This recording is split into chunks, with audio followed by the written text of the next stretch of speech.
Hello दोस्तों, आज के इस वीडियो में हम बात करेंगे उन 4 सिद्धांतों के बारे में, उन 4 प्रिंसिपल्स के बारे में जो हमारे भूतपूर्व राष्ट्रपति श्रीमान एपीजे अब्दुल कलाम सर के द्वारा बताए गए हैं। उनका मानना था कि ये जो 4 नियम है, ये जो 4 प्रोमिसेस हैं, वो हर स्टूडेंट को और हर इंसान को खुद पर अप्लाई करना चाहिए। अगर कोई भी स्टूडेंट या कोई भी इंसान इनको अपने जीवन में उतार लेता है और उनको फॉलो करता है तो इस दुनिया में ऐसी कोई चीज नहीं है जो उस इंसान के कदमों में ना गिर जाए। इन चारों प्रिंसिपल्स को हम पूरी डिटेल्स में समझेंगे ताकि आपको इनको फॉलो करने में आसानी रहे। तो ध्यान से इस वीडियो को लास्ट तक देखें और इसकी एक भी सेकंड बर्बाद ना करें, क्योंकि इसका एक एक शब्द बहुत कीमती है। रूल नंबर 1, हमेशा अपने आप को याद दिलाएं कि आपका लक्ष्य बहुत बड़ा है। अपने आप को बोलिए कि I will have great M.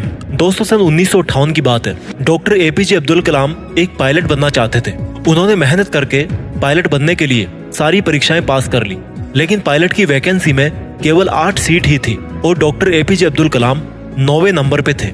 अब उनका सिलेक्शन केवल तभी हो सकता था जब उनके ऊपर के 8 कैंडिडेट्स में से या तो कोई अपनी वैकेंसी छोड़ दे या फिर मेडिकल में आउट हो जाए। लेकिन उनको इस बात का काफी डिसअपॉइंटमेंट हुआ कि उनका केवल एक रैंक की वजह से वो सिलेक्शन से आउट हो गए। लेकिन उन्होंने ये स्वीकार किया कि it was a disappointment for me but disappointment could not defeat me, यानी कि मैं निराश जरूर हुआ था लेकिन निराशा कभी मुझे हरा नहीं सकी। उन्होंने ठान लिया था कि भले ही पायलट बनके एयरक्राफ्ट ना उड़ा सकूं, लेकिन एक इंजीनियर बनके, एक साइंटिस्ट बनके मैं एयरक्राफ्ट जरूर बना सकता हूँ, मिसाइल बना सकता हूँ, रॉकेट बना सकता हूँ। और दोस्तों, ये तो किसी को नहीं पता कि अगर डॉक्टर एपीजे अब्दुल कलाम पायलट बनते तो वो कहाँ तक पहुँच पाते। लेकिन उन्होंने इस बात को जरूर साबित किया कि अगर वो पायलट नहीं बन पाए तो उन्होंने मिसाइल्स और रॉकेट जरूर बना दिए। और वो भले ही इंडियन एयरफोर्स के पायलट नहीं बन पाए, लेकिन राष्ट्रपति जरूर बने, जो कि तीनों सेनाओं के कमांडर इन चीफ होते हैं। और तीनों सेनाओं में आर्मी, नेवी और एयरफोर्स भी होती है। दोस्तों, उनका कहा गया रूल नंबर 1 कि हमेशा अपने आप को बोलिए कि I will have great aim,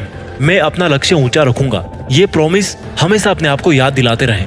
rule number 2, दोस्तों, रूल नंबर 1 के बाद में बात करते हैं रूल नंबर 2 की। रूल नंबर 2 है, हमेशा अपने आप से बोलिए कि I will continuously acquire knowledge, यानी कि मैं हमेशा लगातार ज्ञान हासिल करता रहूंगा।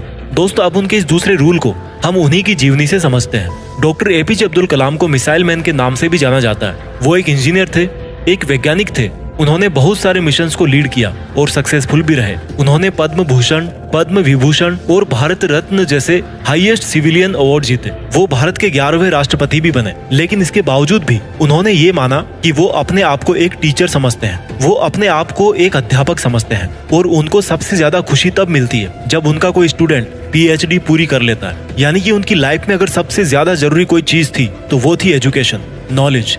उनका मानना था कि एजुकेशन के लिए, यानी कि ज्ञान के लिए, जो सबसे बेस्ट टाइम होता है वो होता है स्टूडेंट लाइफ। और किसी भी इंसान की सक्सेस के पीछे उसकी एजुकेशन का, उसके नॉलेज का सबसे बड़ा हाथ होता है। उनका ये मानना था कि अगर एक स्टूडेंट का सबसे प्राइमरी कोई जॉब है तो वो है अच्छी शिक्षा ग्रहण करना। एक विद्यार्थी को एजुकेशन के अलावा किसी दूसरी चीज के बारे में नहीं सोचना चाहिए। अगर एक स्टूडेंट एजुकेशन के अलावा कुछ और करना चाहता है तो वो वीकेंड्स में किसी हॉस्पिटल के बाहर गरीब लोगों के प्रति अपनी संवेदना व्यक्त कर सकता है, उन्हें खाना दे सकता है, उन्हें खुशी दे सकता है, पेड़ पौधे लगा सकता है, दूसरे लोगों को भी शिक्षा दे सकता है। लेकिन इन सब कामों के बावजूद भी एक स्टूडेंट के लिए केवल नॉलेज हासिल करना ही सबसे पहली प्राथमिकता होनी चाहिए। यानी कि आपको हमेशा अपने आप को ये याद दिलाना है कि चाहे कुछ भी हो, मैं सीखना नहीं छोड़ूंगा। दोस्तों, पहला रूल था अपने आप को याद दिलाना कि I will have great aim, और दूसरा रूल है अपने आप को याद दिलाना कि I will continuously acquire knowledge. इसके बाद में बात करते हैं रूल नंबर 3 की।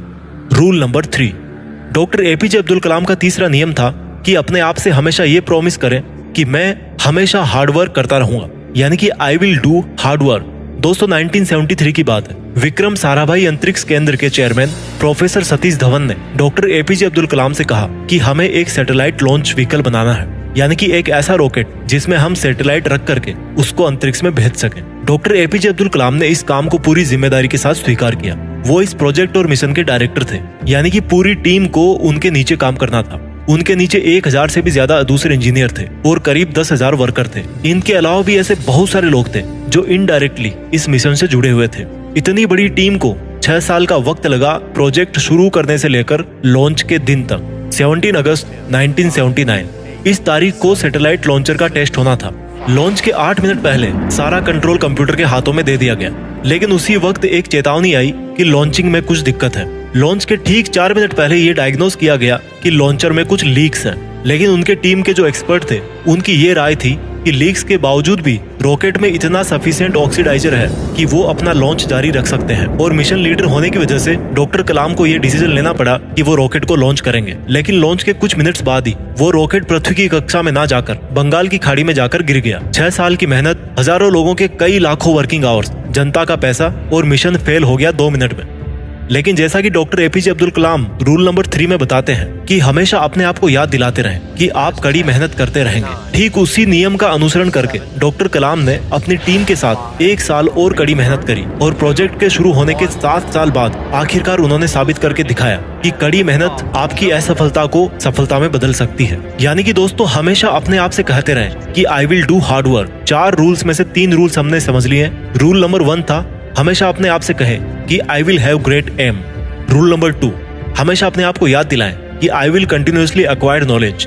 और रूल नंबर 3 है I will do hard work. अब बात करते हैं रूल नंबर 4 की।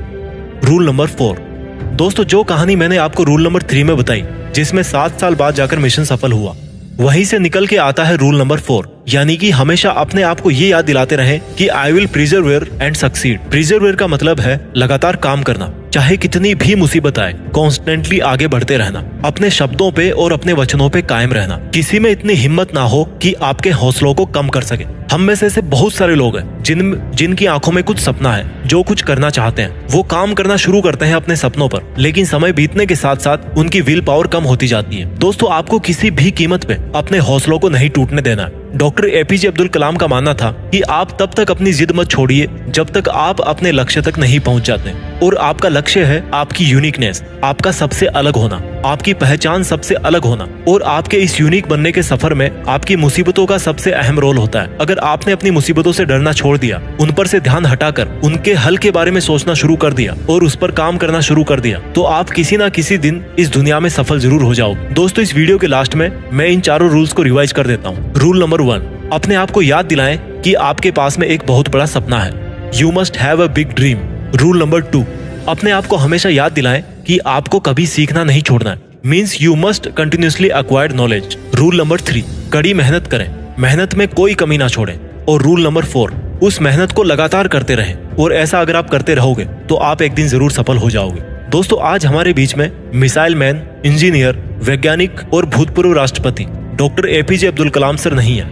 जैसा कि उन्होंने बताया था कि वो अपने आप को एक अध्यापक ही समझते थे। उन्होंने अपनी आखिरी सांस भी Indian institute of management Shillong के स्टूडेंट्स को एक लेक्चर देते हुए ली, जिस लेक्चर का टॉपिक था creating a liveable planet earth. वो 4000 वर्ड्स का उनका लेक्चर अनफिनिश्ड ही रहा। मानो उनका कहना ये था जाते जाते कि वापस फिर आऊंगा लौट के। लेकिन प्रकृति के नियम को कौन बदल सकता है। आइए आज हम एक शपथ लें कि जो रास्ता हमारे डॉक्टर एपीजे अब्दुल कलाम सर ने हमें दिखाया, उस पर हम लगातार आगे बढ़ते रहें और अपने वचनों पे कायम रहें और अनंत समय तक डॉक्टर एपीजे अब्दुल कलाम सर को हमारे खुद के अंदर जिंदा रखें और पूरी दुनिया को दिखा दें कि हिंदुस्तान से बेहतर कोई दूसरा देश नहीं हो सकता। अपने सपनों का पूरी